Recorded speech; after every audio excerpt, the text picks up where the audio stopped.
Hello, my name is Leslie Kim, and I'll be presenting the 10th webinar of 2026 for the Zero백dev company.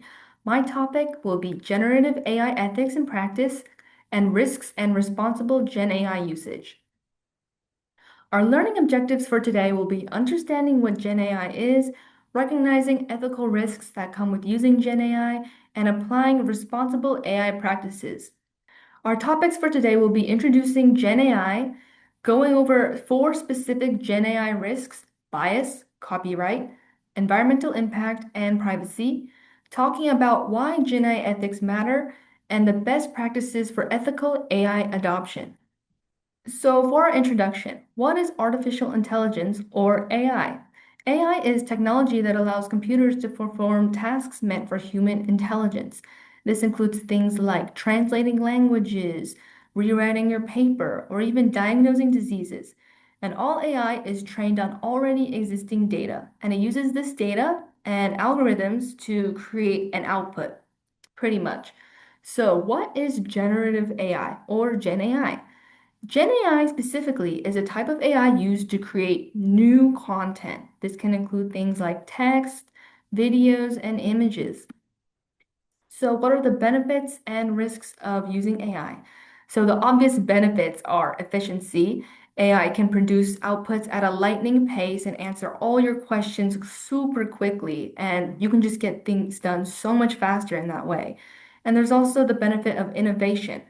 Getting things done faster means getting new things created at an also faster rate.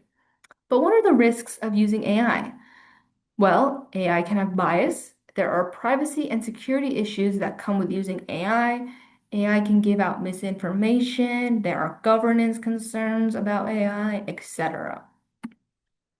So the 4 specific Gen AI risks I'll be going over today are bias, copyright, environmental impact, and privacy. So first up is bias. What is bias? Well, according to the University of Chicago, bias is a preformed negative opinion or attitude toward a group of persons who possess common characteristics. And AI can show bias based on the training data because all training data is made from us, humans. And us humans, we all have inherent bias.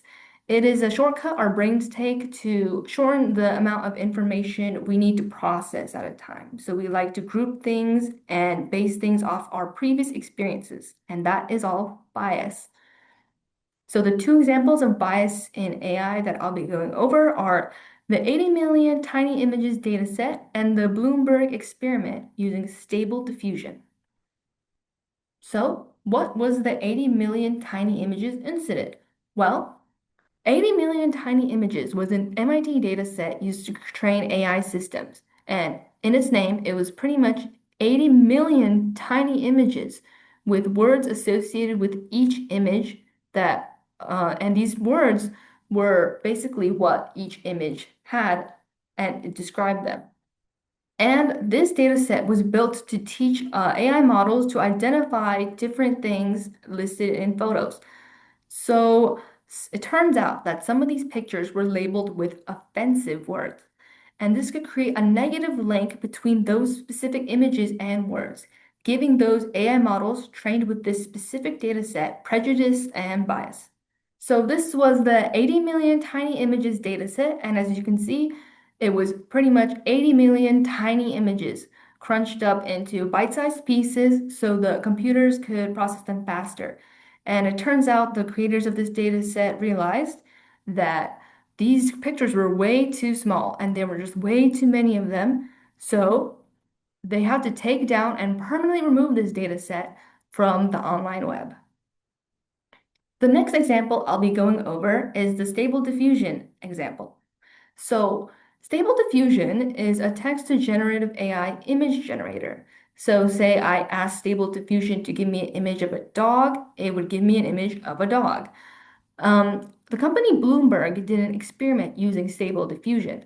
They generated over 5,000 images of workers for different jobs of different income levels. According to research, it turns out that Stable Diffusion overrepresented people with darker skin tones working low-paying jobs.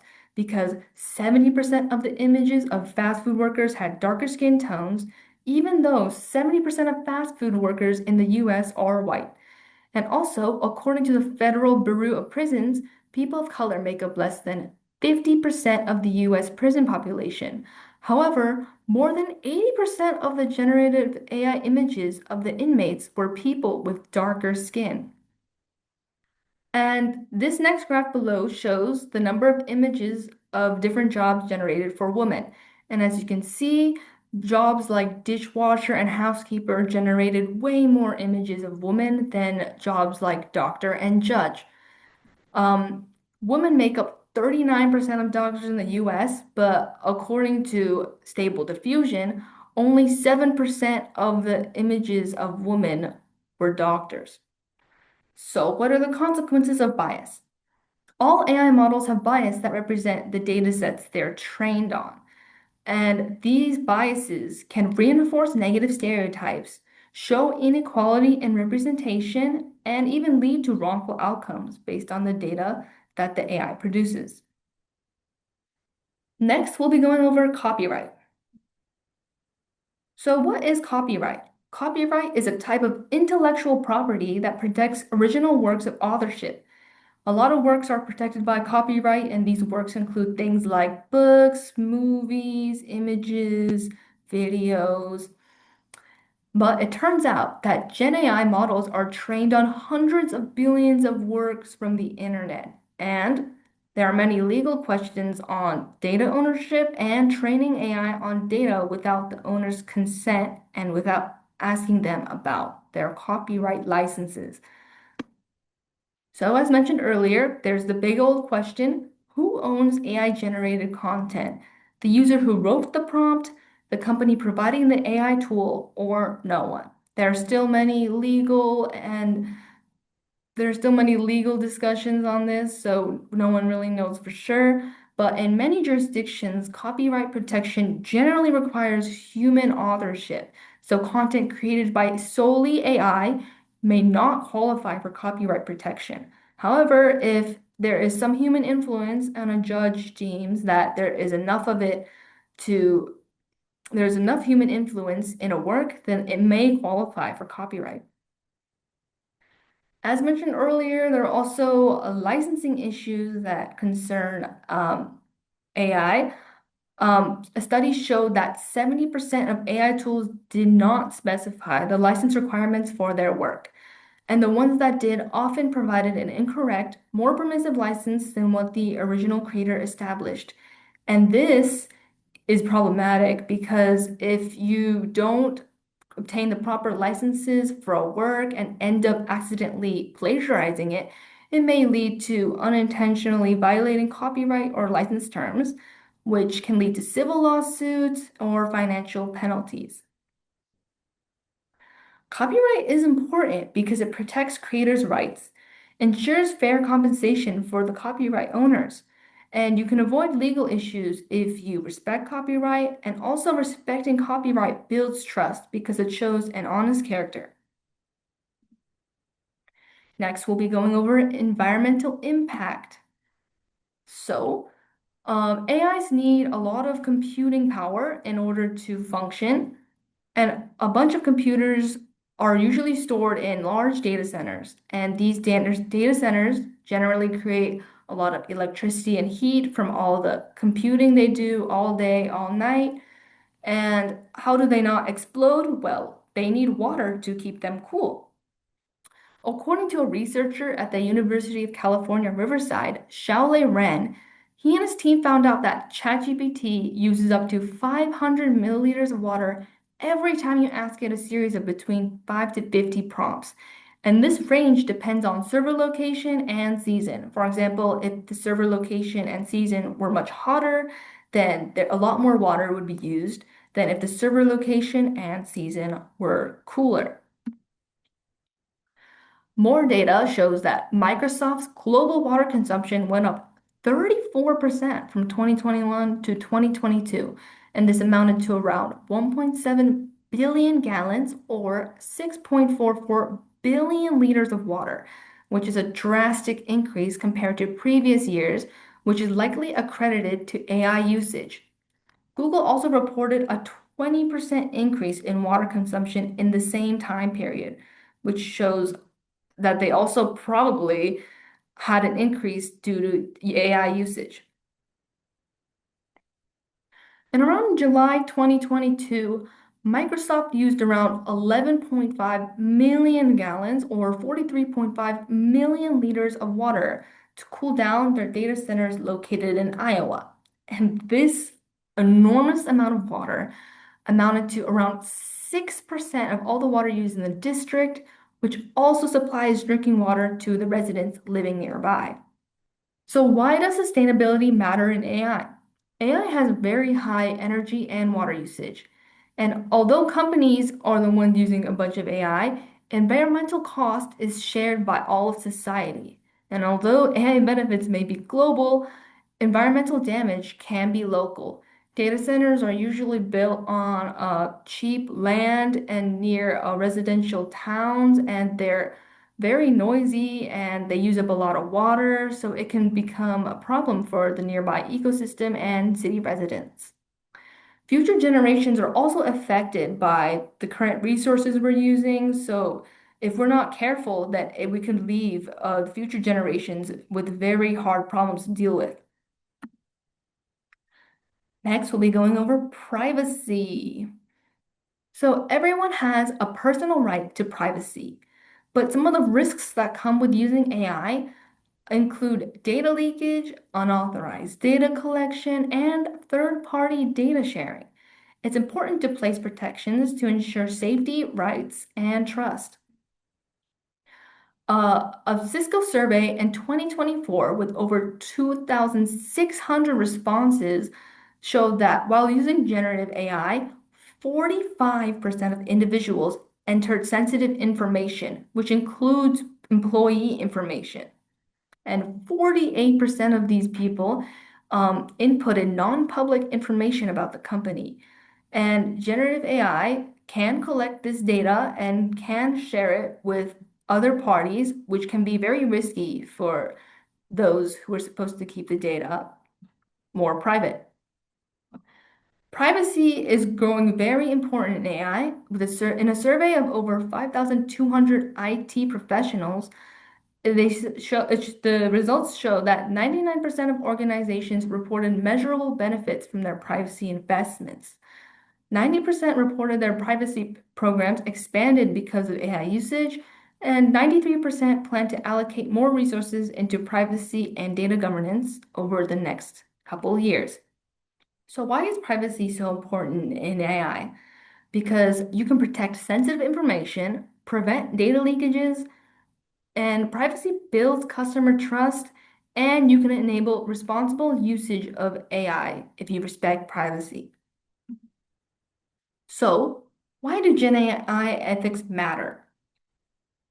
Well, it protects people from harm, and you can build trust and confidence in your company and the people who invest and use your company's products. You can reduce legal and compliance risks and promote fairness and inclusion. And lastly, Gen AI ethics matter because they enable responsible and sustainable innovation with AI. Generative AI can create content that affects people, information systems, and society at an enormous scale with the rate that it generates products. And we need ethical guidelines to prevent any harm from coming to these people, society, and information systems. And by preventing this harm, we can reduce bias, safeguard copyright, reduce negative environmental impact, and protect privacy. So, what are the best practices for ethical AI adoption? Well, number one, do research on AI tools and the companies behind them. You want to check the terms of service and privacy policies of these AI models, see where they're getting their data from, whether they'll protect you if you face any legal consequences, things like that. And you also want to be careful when publishing things that are created with generative AI, as you may face copyright issues if it's something that's copyrighted or you're plagiarizing something without knowing, things of that nature. You also want to protect vulnerable data when using AI. Should always assume that unless stated that the data will be shared with others when using generative AI, whether it's for third-party advertisement, data sharing purposes, or for training purposes. You never know, so you always want to be careful. You also want to think about the limitations of AI. Although AI is an amazing technology, it cannot do everything for you.